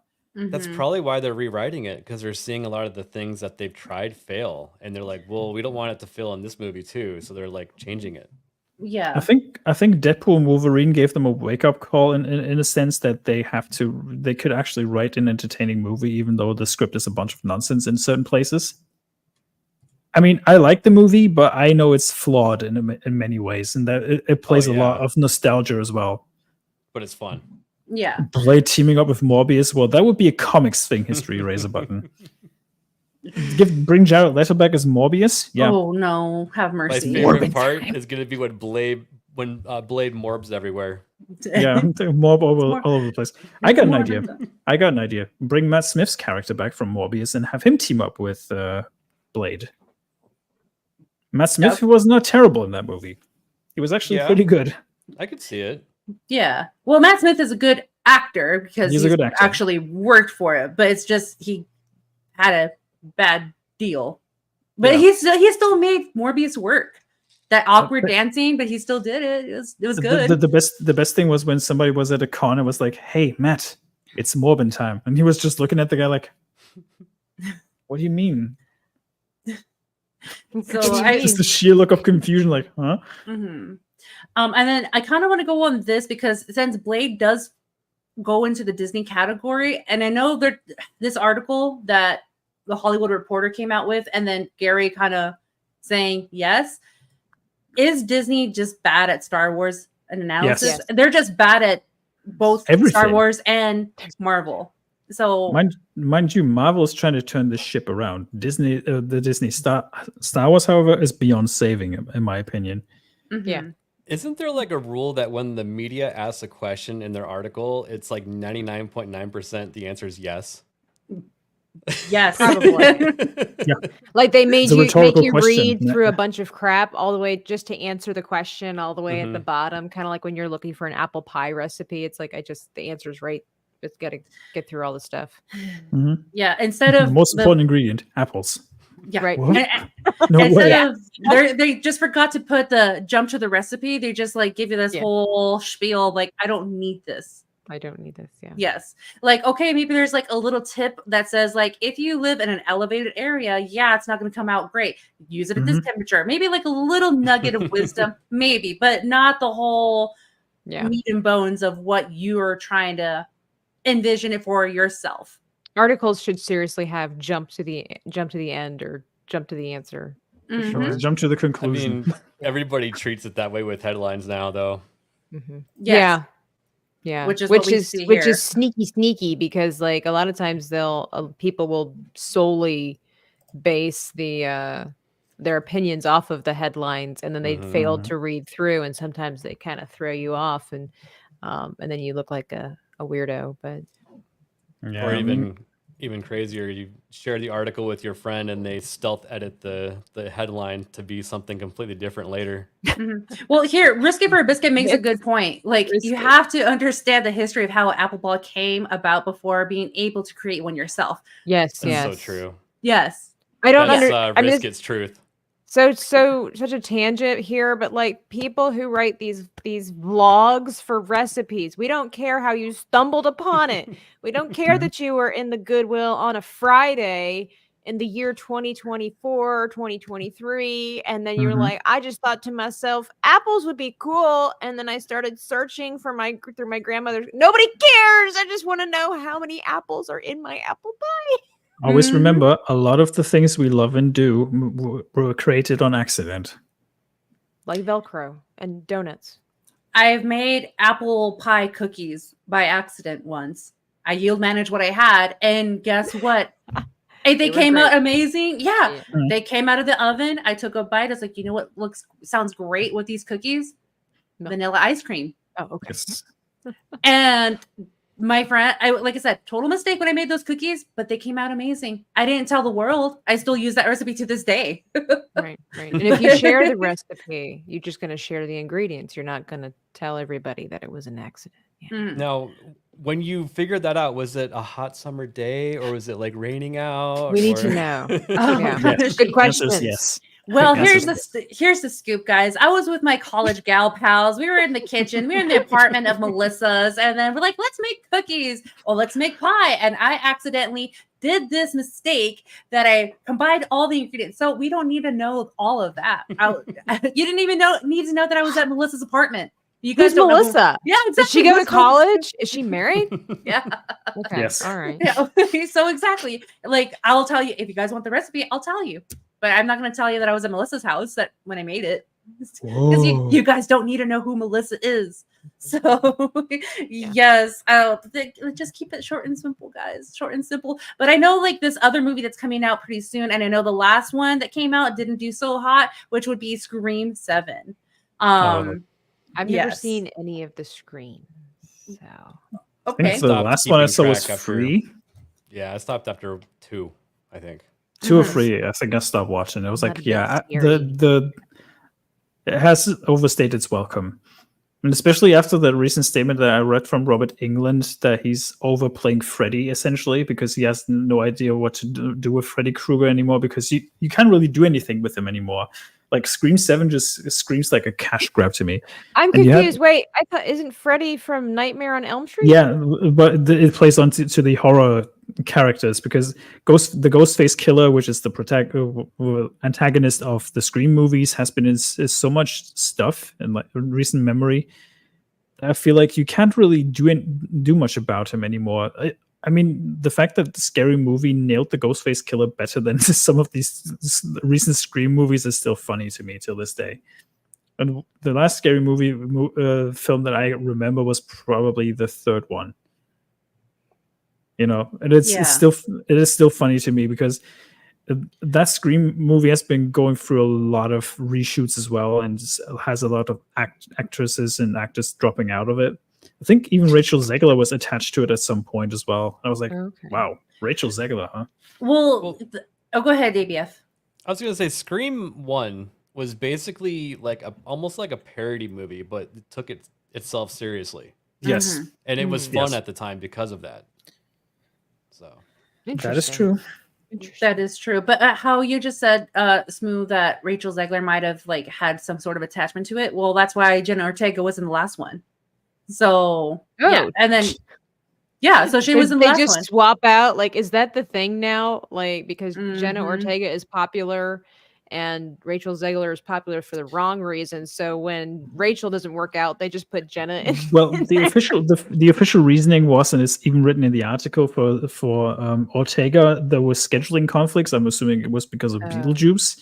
Okay. And there was another actress, Melissa Barrera. She was fired by the production company because of her views on Palestine and Jerusalem at the time. That's right. So yeah, that's funny to me. And she got fired for that, which is interesting considering how Hollywood views that conflict. But let's not get into that too much. No. Well, not only that, she's also a woman, and how dare they fired her? So sexism in Hollywood, guys, shocking. Yeah, I know. And then Sarah Crystal, like one reason why I stay away from horror movies, so many unnecessary sequels. You are absolutely right. What happens to One and Done? Event Horizon. Go watch that. It's fun. Jesus Christ. Yeah. Sad but true. Yeah. That was One and Done. That's like the only one I could think of, though. Did you know there was a Dead Space TV straight to TV adaptation on Sci-Fi? No, with Bryan Cranston. Yeah. No, wow. Really? In the 90s. It has nothing to do with the video games, but it was called Dead Space. Well, maybe that's why it went straight to. Yeah. And Bryan Cranston was the best thing in the movie, and he dies like halfway through the movie. Or naturally. But yeah, didn't they? No, they didn't. Didn't they do like a reboot of Dredd? Yes, with Carl Urban. I want a second movie with Carl Urban, by the way, because he was a good Dredd. Excellent. And the movie itself was really good.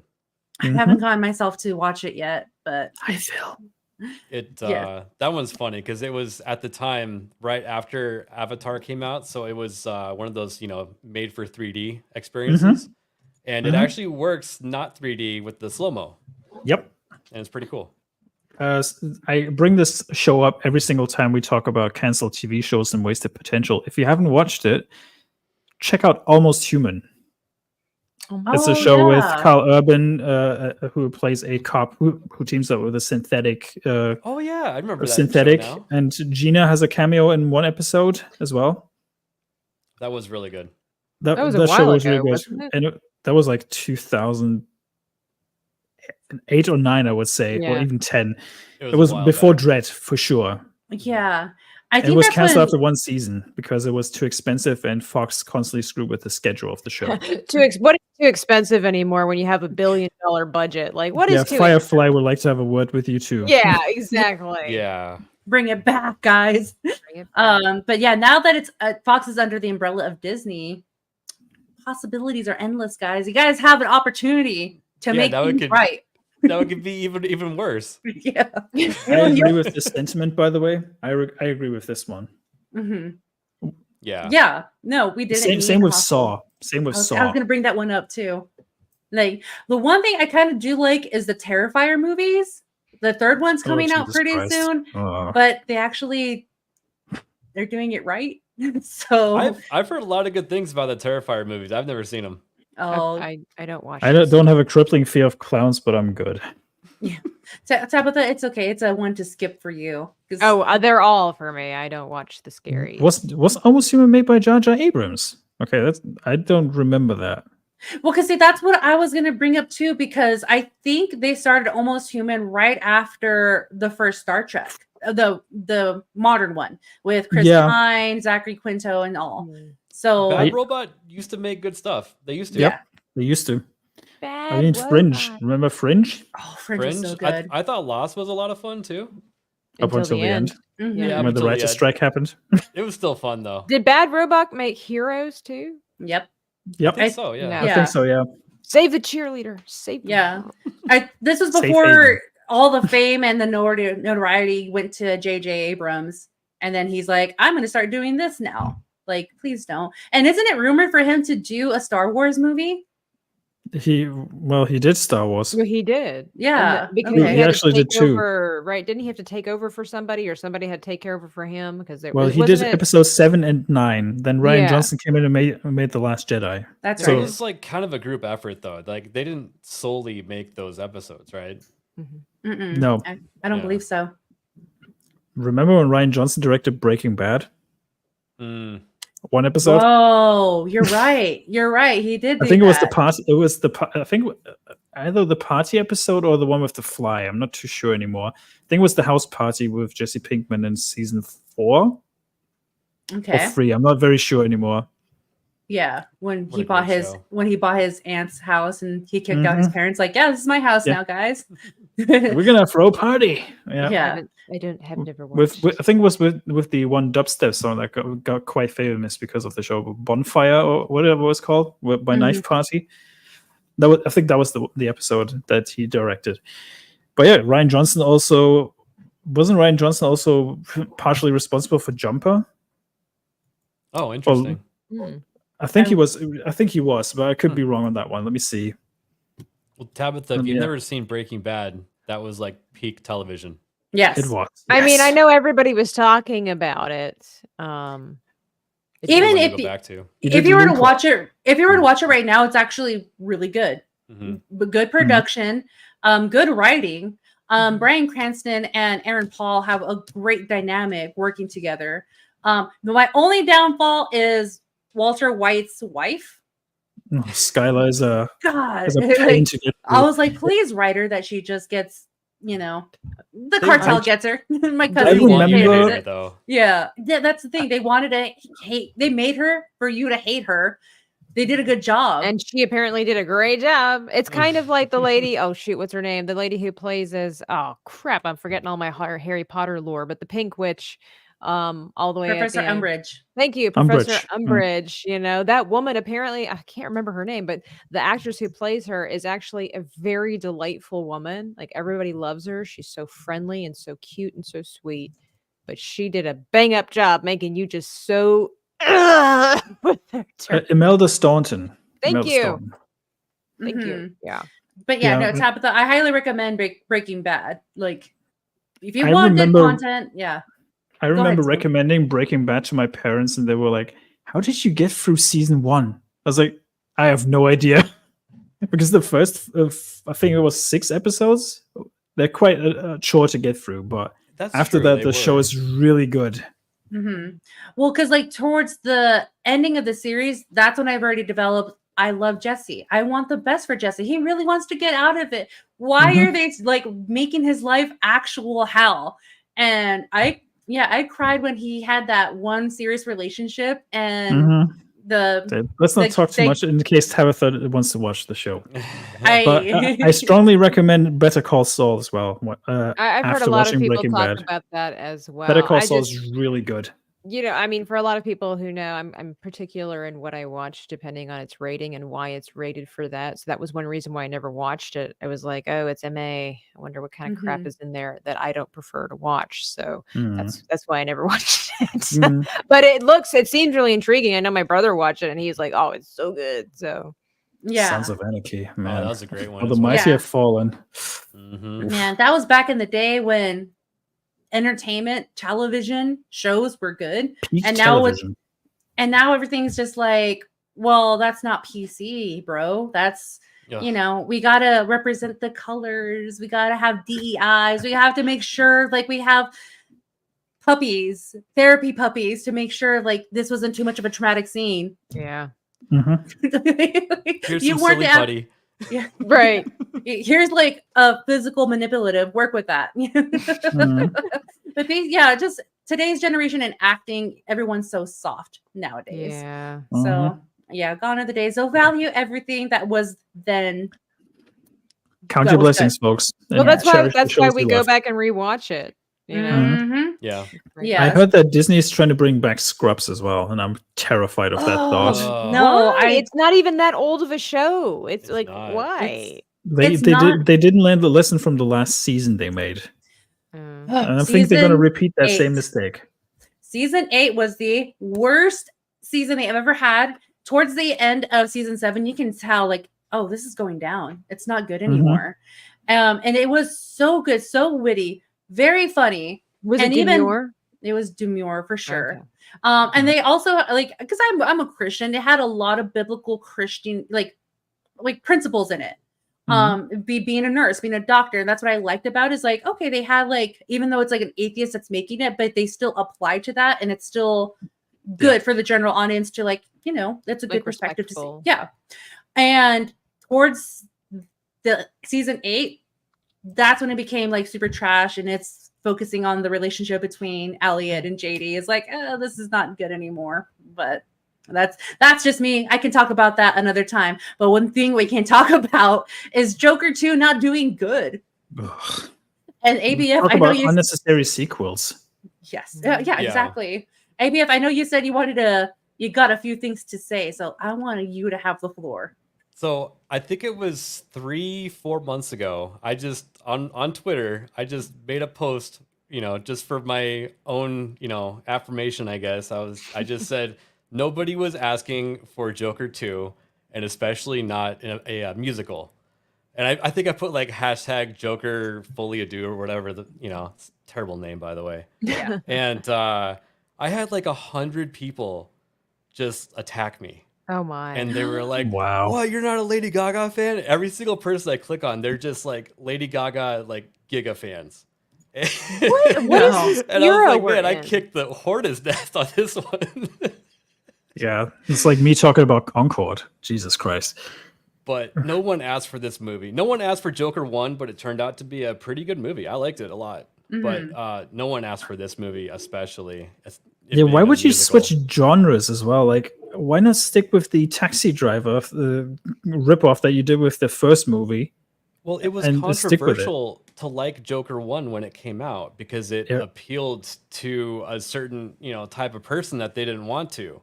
And the incels as well. Yeah, and now they're trying to flip that. So the people that did like it before aren't going to like it this time, and they're not bringing new people in. It's just the whole thing's dumb.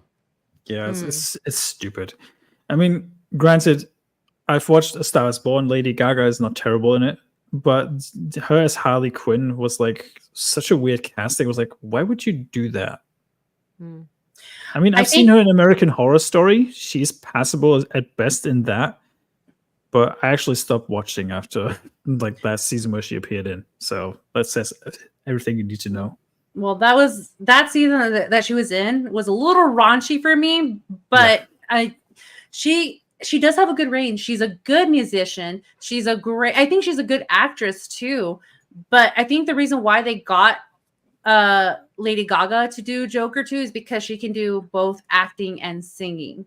But from what I understand, she just doesn't really fit the role of who Harley Quinn is. Yeah. Like, she's a good actress, but this was not her role. And Nope. I know that they even changed the approach of the relationship between Joker and Harley Quinn, which isn't it like they changed it from him manipulating her and using her into them actually kind of like falling in love, right? Changing the whole relationship dynamic, which somebody I was listening to was Danny from Comics and everything. She changed her name, but she was doing the psychological analysis and how it's dangerous to actually try to look up to a couple like this, because originally, like we said, Joker manipulated her their entire relationship.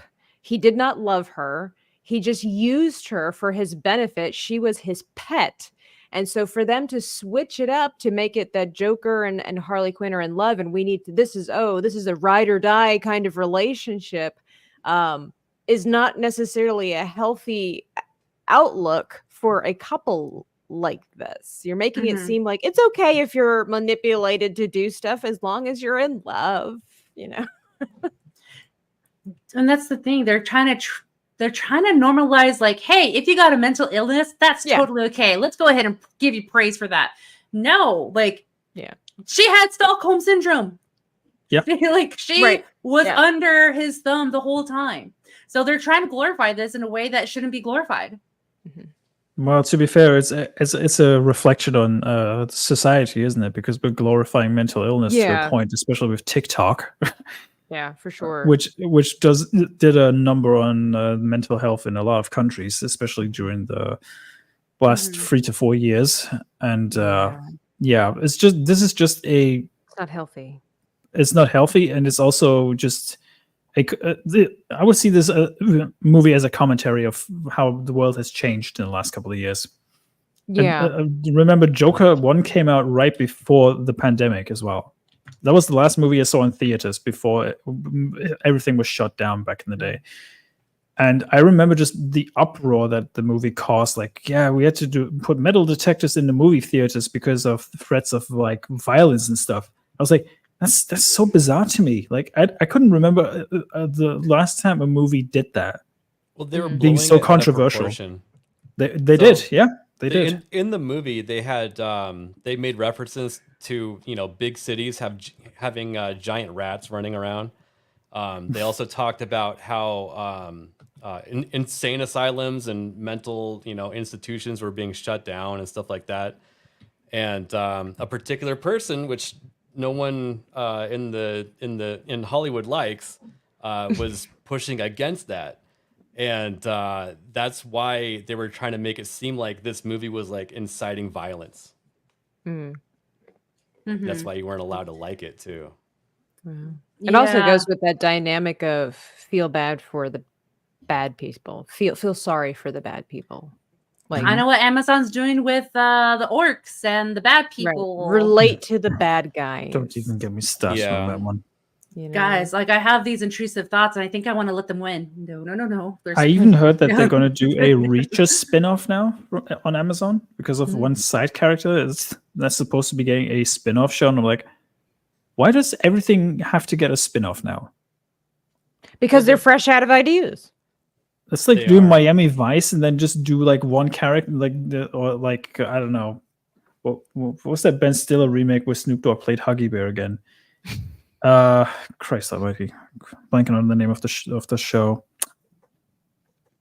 I'll remember it in a second. Give me a moment. Well, I was gonna say though that they're trying to have all these spin-offs because I mean, you had the MCU be really successful a while back, right? And then on Paramount, even though Paramount is ultimately failing and they're probably going to go for sale, you have the Sheridan-verse. And the Sheridan-verse, I think, is some of the best modern television. Yes, it is. So it was Starsky and Hutch that I remembered. So imagine doing a spin-off show based on Huggy Bear from Starsky and Hutch. Like nobody asks for that. He's just a side character. And to go piggyback of what you were saying about Paramount, Disney had to delist the Indiana Jones movies just recently. I just heard that. I'm like, why? Why did they do that? 1 through 4 were licensed by Paramount, and Disney had an agreement with them. And I think that agreement ran out just fairly recently, and that's why they had to delist Indiana Jones 1 through 4. And so the only I heard that the other day, the only Indiana Jones available on Disney Plus now is Dial of Destiny. Yes. That's the best one, right? Right, guys? That's the best one. It's the bestest. The bad thing about this movie, I mean, we know the whole plot is terrible, but the thing is, it's like, so I decided to watch it because for a lot of times, you know, just because everybody hates a movie or they say it didn't do well, I like a lot of us, I like to make up my own mind. I'm going to review it for myself. And I started watching it and I'm like, oh, this isn't so bad. This is good. Like, you know, because it's Indy when he's younger, there's a lot of action. He's being masculine. There's just a touch of whimsy to it. There's a little bit of intrigue. And for 12 minutes, Disney leads me on to think that everybody's wrong and that this is actually going to be a fun movie. And then fast forward to the future, sad Harrison Ford, divorced, his kids To dead, be fair, I that's Harrison think. Ford on the average day now. It's true. But like, you know, you got I don't this. care. Exactly. I don't you care. He's a legend. He'll always be beloved. But it's just like, and then I kind of fast forward. Like I watched, I fell asleep, I did this, and I came to the end, and I'm like, this is so sad. My favorite clip of Harrison Ford recently was when he was asked how he did the Red Hulk, and he's just doing like the scream, like oh, Yeah, like being the old man. I mean, yelling. the guy's old. You know, he crashed old. a couple of planes as well. We're lucky that we still have him. Yes, to be honest. I He love crash him. landed a plane on a golf course. Don't forget. That what? Yeah, Yes, he did. Yes, he did. No kidding. I That's need funny. this. Wait, I need. I think he survived story. like 4 plane crashes or something in the recent 12 years or something. like in his real life or in an acting gig. In real life. In real life. Yeah. He crashed a plane. Okay. Yep. One in Santa Fe, New Mexico. Wow. Yeah. I remember that. Mhm. Maybe he was death was after him like in Final Destination, but it just couldn't take him. Maybe he's like, I hate Hollywood. I'm done. Or maybe he was just kind of like, I'm gonna see if this actually works. The intrusive thoughts. He was maybe letting he let the he was- intrusive thoughts win. maybe that's what he was trying to do, and he was, not telling anyone. Because There's he's like, literally an article summarizing up his plane crashes. I'm gonna share that. Know that. Go Why ahead are and people letting him fly? Well, to be fair, he's way too old to fly a plane, in my opinion. There's a Well, there's a yeah. certain age where you shouldn't be driving a car anymore, and flying a plane is also in there.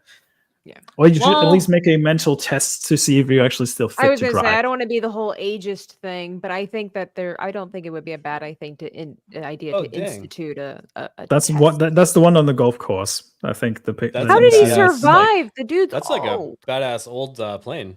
That's Yep. nice. I'm shocked that he survived that crash. Honestly, yeah, Well, He should've been- maybe- he Here should we have been the go. one who yeah, helicopter crash. 1999. Helicopter crash. I bet he would tell people like only losers jump out of the airplane with a parachute. Probably. I He's ride like mine the down to the last ground. manly man in Hollywood. He would be in the my one to say opinion. that. Actually, That's why yeah. he has this "I don't care" attitude. He cheated death so many times he just doesn't give an F. Yeah, so maybe you're right, Tabitha. Like he's old. Maybe he's like, I just need to get out of here. He's like, what's the worst that could happen? He's like, I'm 2000. 80 some years old. What's the worst that could happen? See, and then Nebraska, 2000, like literally a year after the first one, the helicopter. So Wait, when the aircraft was blown off of the runway due to high winds, Ford lost control. So there's a little, I'll give him a little leeway there, a little leeway, but uninjured. I so mean- he saved people, is what you're saying. Yes. So, but that's what a pretty big plane for him to like navigate. I couldn't do that. That's He an has to expensive have, looking He's plane. 82. Yeah. Don't keep that in mind. He's 82, and he's crashed so many planes in the last 20 years. It's you know how many pretty- planes I've crashed? None. None. Yeah, exactly, Smu. How many planes have you crashed? Okay, so when you've crashed your first plane, come Do back. video game airplanes count?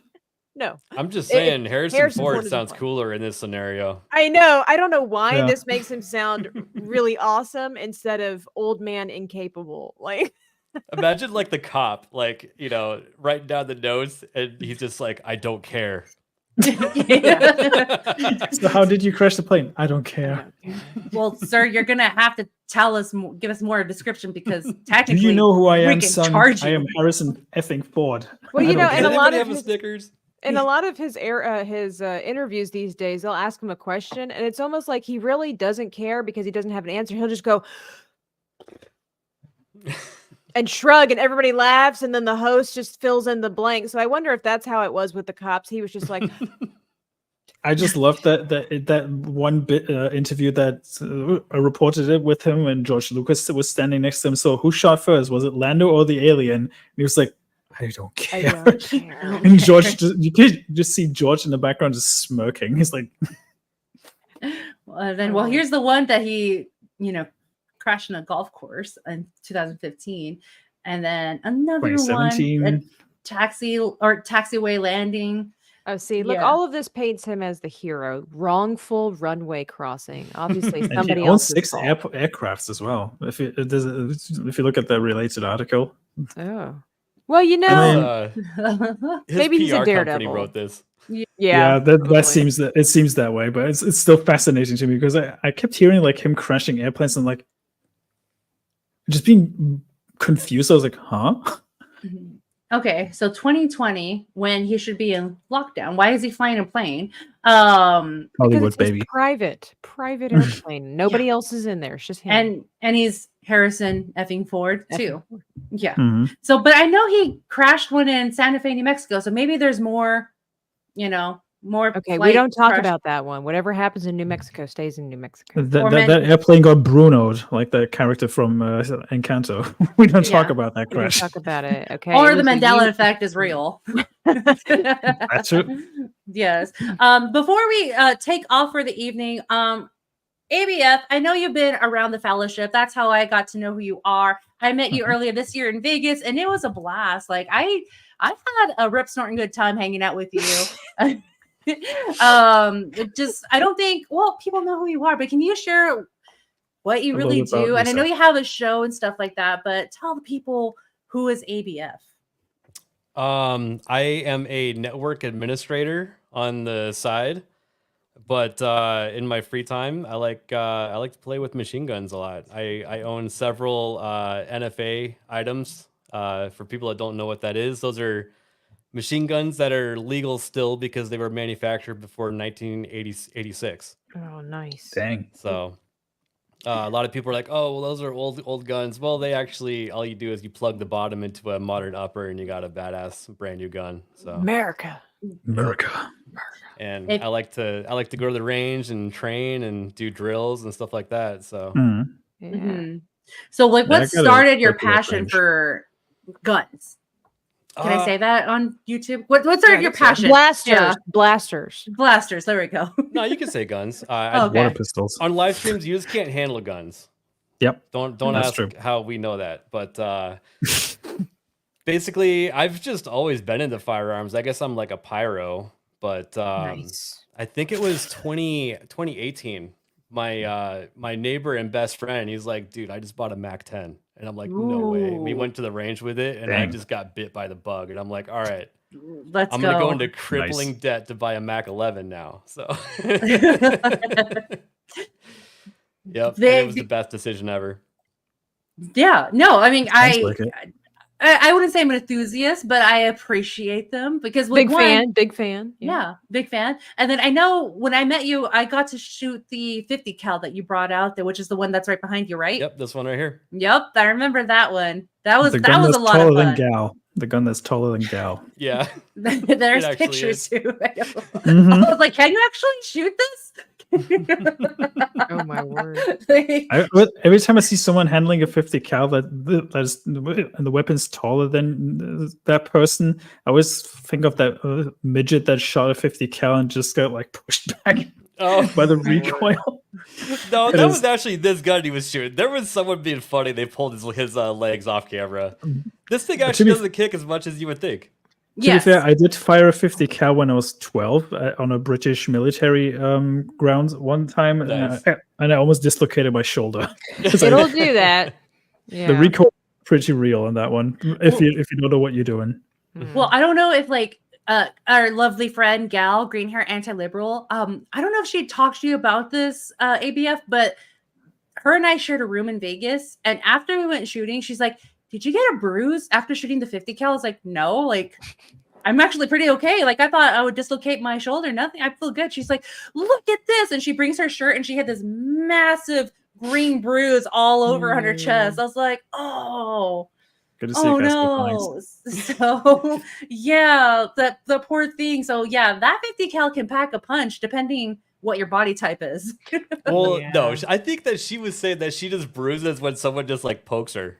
Yeah. That too, she also did say that, but that was a nasty bruise that she showed me. It's like, girl. I mean, some people do bruise easier than others, but I mean, that is. And so you're true. speaking on experience? No, just kidding. No, I do people work that at I know. yeah.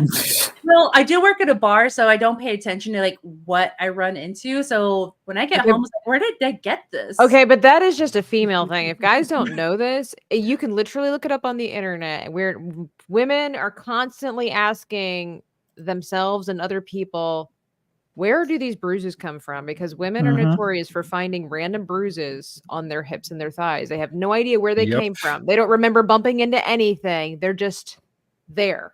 And sometimes they're pretty bad, and we have no idea why they're there. They just show up. They just show up. Yeah. Well, I just collect them. That's the secret world. That's the secret world of girls. It is. Yeah. But ABF, I know you have a show that you started recently, and it's going really well. Like that's actually pretty exciting for you to do that, man. Yeah, I just crossed 400 subs. I'm at like look at you. 408 or something like that right now. Yeah, I actually can't believe it. But yeah, I started it probably like a month after the GCA stream. And the GCA was started by all of us meeting at the MegaCon Orlando meetup. And we went out, got super drunk. We all ended up at Yopop's hotel room drinking more White Claws and listening I've heard this story. Heavy metal and shit. And then we were like, hey, we should start a podcast. And that's how it happened. The best ideas come out when you're drunk, usually. Yeah. Can I say it on YouTube? Yeah. Yeah. Yeah, you can. And the secret girl fight clubs? No, just kidding. But rule number one, Terra Crystal, you don't talk about secret girl fight club. I actually do have a Kick account, but I don't stream to it very often. I tried gaming streaming for a minute. I just don't have a lot of time right now, but I'd like to get into it more. You're a busy man. Yeah, but the GCA, the way, they do a lot of pop culture stuff, and I wanted to talk about gaming more, but not everybody on there wanted to. So I was like, So I decided to make my own stream, and we just talk about gaming on there. So let's talk games. Exactly. That was actually the first stream title was "Let's Talk Games."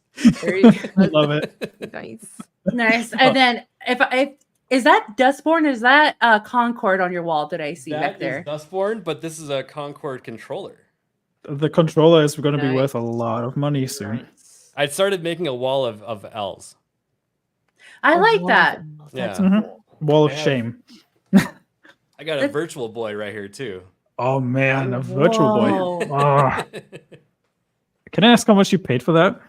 It was $200 and both eyes were Wow. on it. Oh, okay. So. That's terrible. That's cheap. Yeah, that's actually pretty good. I was keeping an eye out for a while. They're like 400 plus. Oh yeah, I know. Yeah, that will probably that's going to be a fortune later on. But no, like so with the CGA, GCA. Oh my god, GCA, my bad. Who else is on your show that you hang out with and talk games? So we have Mo Zamboni, which it's his channel, but we all basically have like an equal share in it.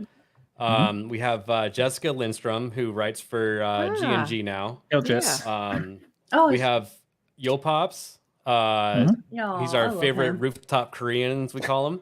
I like hanging out with you, both you and Yopops. Yopops he is a hoot. He's a hoot. I love him. He is. He's a very cool dude.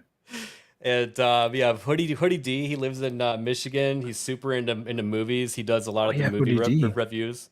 Maldi.